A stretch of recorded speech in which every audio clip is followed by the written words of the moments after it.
இப்போ விண்டோஸ் 10 பொறுத்த வரைக்கும் மோஸ்ட்லி நம்ம எல்லா சிஸ்டத்துலேயுமே நம்ம யூஸ் பண்ணுறோம். அதுக்கு பெருசாக வந்து கட்டுப்பாடுகள் எதுவும் இல்லை. ஆனால் விண்டோஸ் 11 பொறுத்த வரைக்கும் நிறைய கட்டுப்பாடுகளோடு தான் விண்டோஸ் 11 வந்து மைக்ரோசாஃப்ட் லான்ச் பண்ணியிருக்காங்க. ஸோ அதனால் சில கம்ப்யூட்டர்களில் ரெக்யர்மெண்ட்ஸை பொறுத்து தான் அது வந்து இன்ஸ்டால் ஆகுது. விண்டோஸ் 11 இன்ஸ்டால் பண்ணுறதுக்கு உங்களுடைய கம்ப்யூட்டர் மினிமம் ரெக்யர்மெண்ட்ஸை மீட் பண்ணல, அந்த மாதிரி ப்ராப்ளங்களை நீங்கள் ஃபேஸ் பண்ணுறீங்க. ஆனால் அந்த மாதிரி சிஸ்டம் ரெக்யர்மெண்ட்ஸ் மீட் பண்ணாத சிஸ்டத்தில் எப்படி விண்டோஸ் 11 இன்ஸ்டால் பண்ணுறதுன்னு சொல்லி பார்க்கலாம். இதுதான் விண்டோஸ் 11 மினிமம் சிஸ்டம் ரெக்யர்மெண்ட்ஸ். இதில் பார்த்தீங்கன்னா ப்ராசஸரில் நிறைய பேருக்கு ப்ராப்ளம் வரும். ரெண்டாவது, ரேம் வந்து 4GB கீழே இருந்தால் நீங்கள் விண்டோஸ் 11 இன்ஸ்டாலே பண்ணாதீங்க. ஒரு வேளை நீங்கள் பைபாஸ் பண்ணி பண்ணுற மாதிரி இருந்தாலுமே ரேம் 4GB கீழே இருந்தால் பண்ணாதீங்க. ஏன்னா அது வந்து ரொம்ப லேக் ஆகுது, ரொம்ப ப்ராசஸ் வந்து டைம் எடுக்குது.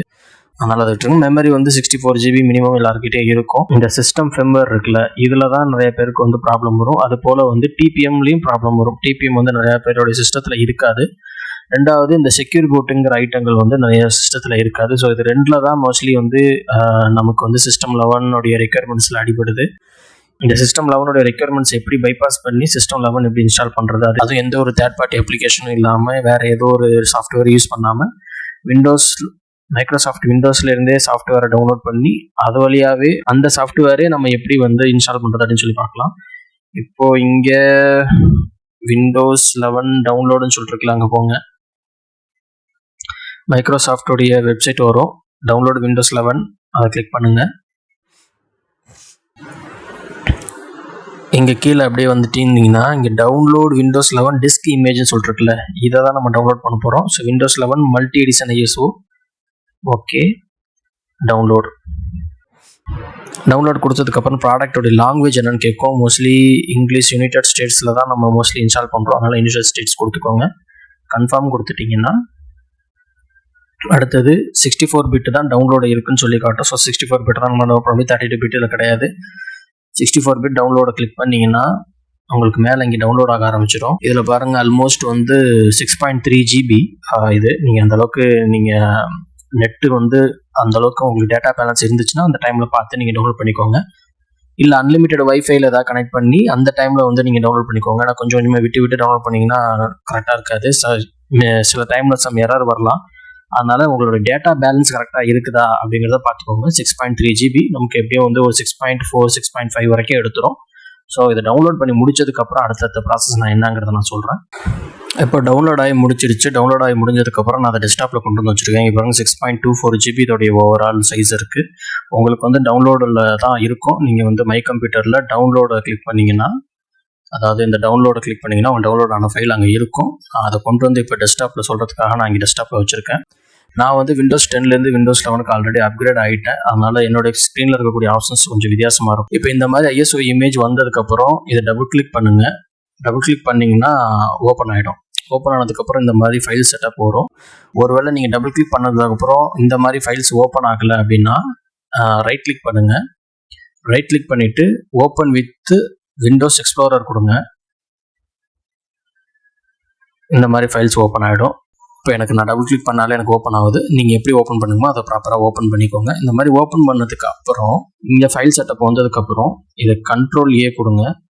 இந்த ஒட்டுமொத்த ஃபைல்ஸையும் Ctrl+A கொடுத்துட்டு Ctrl+C கொடுத்து காப்பி பண்ணிக்கோங்க. மினிமைஸ் பண்ணுங்கள். மை கம்ப்யூட்டருக்குள்ளே போங்க, சி டிரைவுக்குள்ளே போங்க.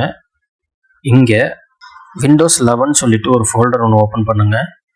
நான் ஆல்ரெடி ஓப்பன் பண்ணியிருக்கேன். விண்டோஸ் 11 சொல்லிட்டு ஒரு ஃபோல்டர். இந்த விண்டோஸ் 11க்கு இடையில ஸ்பேஸ் எதுவும் இல்லாமல் விண்டோஸ் 11 சொல்லிட்டு ஒரு ஃபோல்டர் ஓப்பன் பண்ணி அதை டபுள் கிளிக் பண்ணி அது உள்ள Ctrl+V கொடுத்து அதை அப்படியே எல்லாத்தையுமே காப்பி பண்ணிடுங்க. கொஞ்சம் டைம் எடுக்கும். ஃபுல்லாக காப்பி பண்ணிவிடுங்க. காப்பி பண்ணி முடிச்சதுக்கப்புறம் இதை க்ளோஸ் பண்ணிவிடுங்க. அதாவது சி டிரைவில், வேறு எங்கேயும் இல்லை, நல்லா பார்த்துக்கோங்க. சி டிரைவில் தான் நம்ம இதை பண்ணணும். மை கம்ப்யூட்டரில் போய் சி டிரைவ் உள்ளே போனீங்கன்னா நான் அந்த விண்டோஸ் 11 சொல்லிட்டு ஓப்பன் பண்ணது இங்கே இருக்குது, 6.23GB. அதை ஓப்பன் பண்ணிங்கன்னா நம்ம அங்கே காப்பி பண்ண ஃபைல் இருக்கும். இந்த ஃபைல் தான் நமக்கு இங்கே டெஸ்க்டாப்பில் இருந்த ஃபைல். டபுள் கிளிக் பண்ணிங்கன்னா சேம் அதே ஃபைல். Ctrl+A கொடுத்துட்டு அதுக்கப்புறம் Ctrl+C கொடுத்து காப்பி பண்ணி ஃபுல்லாக எல்லாத்தையும் கொண்டு வந்து நம்மளுடைய சி டிரைவில் விண்டோஸ் 11 ஃபோல்டர் ஓப்பன் பண்ணி அதில் Ctrl+V கொடுத்து இங்கே பேஸ்ட் பண்ணியாச்சு. இப்போ இதை க்ளோஸ் பண்ணுறேங்க. க்ளோஸ் பண்ணிடலாம். இப்போது சர்ச் போங்க. CMD கமாண்ட் ப்ராம்ப்டை ரைட் கிளிக் பண்ணி ரன் அஸ் அட்மினிஸ்ட்ரேட்டர் கொடுங்க, எஸ் கொடுத்துருங்க. இப்போ இந்த இடத்துல சிடி ஒரு ஸ்பேஸ் விட்டு பேக்ஸ்லாஷ் டைப் பண்ணி ஒரு என்டர் அடிங்க. என்டர் அடித்ததுக்கப்புறம் சிடி ஒரு ஸ்பேஸ் விடுங்க, WINDOWS Windows 11 பேக்ஸ்லாஷ் கொடுங்க, SOURCES சோர்சஸ் பண்ணி என்டர் அடிங்க.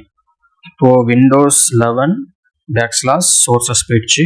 இந்த இடத்துல SETUPPREP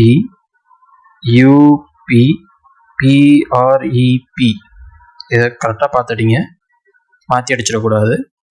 SET UP up PREP இதை மாற்றி அடிச்சிடாதீங்க. .exe கொடுங்க. இப்போ ஒரு ஸ்பேஸ் விடுங்க, ஃபார்வர்ட் ஸ்லாஷ் அடிங்க. இந்த இடத்துல ப்ராடக்ட் PRODUCT ப்ராடக்ட் ஸ்பேஸ் விட்டு SERVER சர்வர். இப்போ என்டர் அடிங்க. என்டர் அடிச்சதுக்கப்புறம் உங்களுடைய பேக்ரவுண்டில் விண்டோஸ் செட்டப் ஓப்பன் ஆரம்பிச்சிடும். பாருங்கள், ஓப்பன் ஆகிடுச்சு, ப்ரிப்பேர் ஆகிட்டுருக்கு. இப்போது இன்ஸ்டால் விண்டோஸ் சர்வர் நெக்ஸ்ட் கொடுங்க. இந்த இடத்துல நான் ஏற்கனவே சொன்ன மாதிரி நாட் நவ் கொடுத்துருங்க, நாட் ரைட் நவ் கொடுத்துருங்க, நெக்ஸ்ட் கொடுங்க. இப்போ செக்கிங் யுவர் பிசி வந்து பைபாஸ் ஆகிடும், பார்த்துக்கிட்டே இருங்க. இப்போ பைபாஸ் ஆகிடுச்சு. We are getting few things ready. இப்போ நம்ம செக் பண்ணி நமக்கு வந்து பேக்ரவுண்டில் வந்து இந்த சிஸ்டம் சப்போர்ட் ஆகுதா இல்லையாங்கிறத சொல்லிகிட்டு இருந்த அந்த அப்ளிகேஷன் இப்போ என்ன ஆயிடுச்சுனாக்கா அதை பைபாஸ் பண்ணிவிட்டு டேரெக்டாக இன்ஸ்டாலேஷன் பண்ணக்கூடிய அந்த இடத்துக்கு வந்துடுச்சு. அதை அந்த ப்ரொசீஜரை ஸ்டார்ட் பண்ணிடுச்சு. இப்போ applicable notice and licence terms accept கொடுங்க. Choose what to keep. இங்கே வந்து உங்களுடைய சிஸ்டத்தில் வந்து ஏற்கனவே இருக்கக்கூடிய ஃபைல்ஸ், செட்டிங்ஸ், அப்ளிகேஷன் எல்லாத்தையும் வச்சுட்டு அப்படியே Windows 10லேருந்து Windows 11க்கு நீங்கள் அப்கிரேட் பண்ணுற மாதிரி இருந்ததுன்னா இதை கொடுத்துருங்க. இல்லை எனக்கு செட்டிங்ஸ் எதுவும் வேணாம், அப்ளிகேஷன் எதுவும் வேணாம், ஒன்லி என்னுடைய பர்சனல் ஃபைல்ஸை மட்டும் கீப் அப் பண்ணிக்க அப்படின்னாக்கா ரெண்டாவது ஆப்ஷனை கொடுத்துருங்க. உங்களுடைய அப்ளிகேஷன்லேருந்து செட்டிங்ஸ்லேருந்து எல்லாமே வந்து திருப்பி Windows 11ல் என்ன இருக்குமோ அது பிரகாரம் வந்துடும். அந்த Windows 11உடைய டிஃபால்ட் என்னவோ அது பிரகாரம் வந்துடும். பர்சனல் ஃபைல்ஸ் மட்டும் கீப் ஆகிருக்கும். இல்லை நத்திங் சொல்லிட்டு கொடுத்துட்டிங்கன்னா கம்ப்ளீட்டாக எல்லாத்தையும் டிலீட் பண்ணிவிட்டு புதுசாக நீ இன்ஸ்டால் பண்ணுற மாதிரி இன்ஸ்டால் பண்ணிவிடு அப்படிங்கிற மாதிரி அர்த்தம். ஸோ அதனால் இந்த இடத்துல நீங்கள் கொடுத்துருங்க. இதில் எது வேணுமோ அதை கொடுத்துருங்க. இப்போ கீப் ஃபைல்ஸ் அண்ட் செட்டிங்ஸில் கொடுத்துருங்க. மோஸ்ட்லி Windows 10லேருந்து இருக்கக்கூடிய எல்லாமே உங்களுக்கு அப்படியே Windows 11 வந்துடும். நீங்கள் புதுசாக இதையே நீங்கள் வந்து டவுன்லோட் பண்ணிக்கிட்டு செட்டிங்ஸ்லாம் மாற்றிட்டு இருக்க வேண்டிய அவசியம் இருக்காது. நெக்ஸ்ட் கொடுத்துட்டிங்கன்னா making sure you are ready to install. இப்போ அடுத்த ப்ராசஸ் ஸ்டார்ட் ஆகிடுச்சு. கொஞ்சம் நேரம் வெயிட் பண்ணுங்கள். பேக்ரவுண்டில் சில ப்ராசஸ் ரன் ஆகிட்டு இருக்கும். இது முடிகிற வரைக்கும் பேக்ரவுண்டில் இருக்கக்கூடிய அந்த கமெண்ட்டை வந்து க்ளோஸ் பண்ணிடாதீங்க, அது ஓப்பனில் இருக்கட்டும்.